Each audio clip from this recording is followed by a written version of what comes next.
Class 12th history bricks beads and bones वाले chapter the Harappan civilization के बारे में जानते हैं आज। हड़प्पन सिविलाइजेशन जिसका टाइम 6000 बिफोर कॉमन एरा से 1300 बिफोर कॉमन एरा रहा। इसको भी हम लोग 3 फेज में डिवाइड कर सकते हैं कि 6000 टू 2600 बिफोर कॉमन एरा जो टाइम था वो अर्ली हड़प्पन सिविलाइजेशन का टाइम था।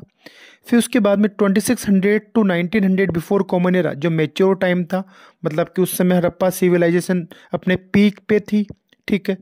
और 1900 से लेकर 1300 बिफोर कॉमन एरा के टाइम पे सिविलाइजेशन का डिक्लाइन हो रहा था, एंड हो रहा था सिविलाइजेशन। और ये जो सिविलाइजेशन थी एट प्रेजेंट टाइम में हमारे पाकिस्तान और इंडिया के अफ़गानिस्तान में फैली हुई थी, जैसे कि बलूचिस्तान, सिंध, पंजाब प्रोविंस ऑफ पाकिस्तान, और इंडिया के जो स्टेट थे उसमें जम्मू कश्मीर, पंजाब, हरियाणा, राजस्थान, उत्तर प्रदेश, गुजरात और महाराष्ट्र तक फैली हुई थी, ठीक है। ये था हड़प्पा सिविलाइजेशन की एरिया टाइम, ठीक है।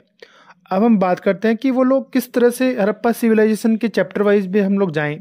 तो सबसे पहले टॉपिक ये होता है कि हड़प्पा सिविलाइजेशन के लोग what was the strategy to subsistence, कि वो जीने के लिए क्या क्या खाते थे, कैसे कौन सी स्ट्रेटजी अपनाते थे जीने के लिए। तो वहाँ पे आर्कियोलॉजिस्ट ने जब वहाँ पे एक्सकेवेटेड किया, वहाँ पे खुदाई की, हड़प्पा सिविलाइजेशन की जो अलग अलग साइट्स मिली, ठीक है। तो सिविलाइजेशन के साइड से आर्कियोलॉजिस्ट को ये मिला कि वहाँ पर ऐसा पता अनुमान लगाया ऐसे गैस के आर्कियोलॉजिस्ट ने कि शायद वहाँ पे कुछ लोग मांसाहारी थे और कुछ लोग शाकाहारी थे। अब शाकाहारी वाले लोग की कैसे पता लगा, तो हमें वहाँ पर कुछ बुने हुए दाने मिले हैं, जैसे कि वीट, बार्ले, लैंटिन, चिकिपा, अनसीशम, इन सब के, और मिलेट भी मिले हैं हमें, गुजरात की साइड से मिलेट भी मिला है। तो इससे ये हम लोग अनुमान लगा सकते हैं कि हड़प्पा सिविलाइजेशन के लोग शाकाहारी थे। और कुछ साइड से, कुछ जगहों से हमें जैसे कि बोन्स मिले हैं कुछ स्पेशल जानवरों के हमें, जैसे कि केटल, शीप, गोट, बफेलो, पिग वो लोग पालते थे। और ये लोग है ना डोमेस्टिकेशन करते थे जानवरों का। उनमें से कुछ जानवर हमें बोर, डियर, घड़ियाल के भी एविडेंस मिले हैं। तो इससे, और फिश भी मिली है हमें, फिश। तो इससे पता लग रहा है कि हाँ वहाँ पर मांसाहारी और शाकाहारी दोनों टाइप के लोग रहते थे। तो इस तरह हम पता लगा लिए कि हड़प्पा सिविलाइजेशन की जो स्ट्रेटेजी ऑफ सबसिस्टेंस थी बहुत इजी थी, मतलब वो लोग शाकाहारी और मांसाहारी दोनों तरह के लोग थे। अगला टॉपिक है हमारा इसी चैप्टर में 2.1 एग्रीकल्चर टेक्नोलॉजीज।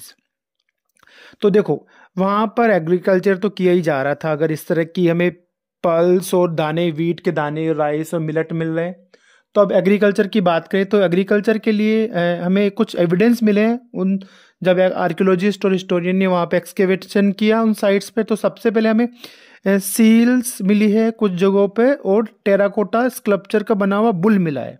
अब बुल मतलब कि जो बुल है, अब बुल का ये हम लोग इस तरह से अनुमान लगा सकते हैं कि बुल वो लोग मिट्टी का बुल बनाते थे, मतलब कि वो बेल को यूज़ करते थे खेती जोतने के लिए, खेत को जोतने के लिए, ठीक है। तो शायद बुल मिला है वहाँ पे, बुल, ठीक है। उसके बाद में हमें टेराकोटा का ही बना हुआ एक प्लो मिला है, मतलब ये हल मिला है। तो उस हल जो मिला है वो हमें चोलिस्तान और बनवाली हरियाणा से मिला है, साइड से मिला है। उससे तो हमें डेफिनेटली ये प्रूफ हो गया कि वो लोग खेती करना जानते थे, हड़प्पा सिविलाइजेशन के लोग, जो 6000 बिफोर कॉमन एरा से लेकर 1300 बिफोर कॉमन एरा तक का टाइम था। और कुछ जगहों पे जैसे कि राजस्थान की कालीबंगा जो था, वहाँ पे जुते हुए खेत मिले हैं और उन खेतों के अंदर दाने मिले हैं राइस और वीट के। तो ये श्योर हो गया कि वहाँ पर बुल मिला है, वहाँ पे प्लो मिला है टेराकोटा का, एक हल मिला है, वहाँ पे जुते हुए खेत के डिजाइन मिले हैं, ठीक है। तो इससे हम लोग अनुमान लगा सकते हैं कि हड़प्पा सिविलाइजेशन के लोग वहाँ पर खेती करना जानते थे। और यही हमें एविडेंस नहीं मिले, साथ ही में हमें ये भी पता लगाया, हमने ये भी पता लगाया कि वहाँ पे लकड़ी के बने हुए हैंडल्स मिले हैं, स्टोन ब्लेड्स मिले हैं। अब देखो हैंडल्स लकड़ी का बना, उसके ऊपर, उस ब्लेड के ऊपर, तो मतलब हम लोग उसको सिंपल में बोल सकते हैं होव या फावड़ा। फावड़ा यूज़ करते थे वो लोग खेती करने के लिए, जैसे कि इरिगेशन करने के लिए चाहिए होता था, हार्वेस्टिंग करने के लिए। तो टूल्स मिले हैं, वो सारे टूल्स मिले हैं हमें जो नेचर से बने हुए थे, उनके हाथ से बने हुए टूल्स मिले हैं हड़प्पा सिविलाइजेशन से हमें, ठीक है। और साथ ही में अफ़गानिस्तान के सोर्तगुई से और पंजाब और सिंध के कुछ एरिया से हमें ट्रेंस ऑफ कैनाल्स मिले, मतलब कि हमें कैनाल्स के कुछ एविडेंस भी मिले हड़प्पा सिविलाइजेशन से, कि वो लोग कैनल से पानी ले जाते थे वहाँ तक, खेतों तक, और फिर वहाँ से इरिगेशन करते थे। और धोलावीरा से वहाँ पे कुछ स्टोर वाटर के हमें अवशेष भी मिले, धोलावीरा जो गुजरात के अंदर है। तो ये श्योर हो गया कि वो लोग तालाब से या फिर कैनाल बनाकर या फिर रिवर पे भी रेन पे भी डिपेंडेंट थे वो लोग एग्रीकल्चर करने के लिए। तो इस तरह से आज हम जाने पार्ट फर्स्ट के अंदर एग्रीकल्चर टेक्नोलॉजी कि क्या क्या एग्रीकल्चर के एविडेंस मिले हमें सिविलाइजेशन के अंदर, हड़प्पा सिविलाइजेशन में। और वो लोग शाकाहारी या मांसाहारी थे, तो शाकाहारी मांसाहारी में क्या क्या यूज करते थे, इसका टाइम, कौन कौन सी जगह पे ये फैली हुई थी, और उस समय के एविडेंस।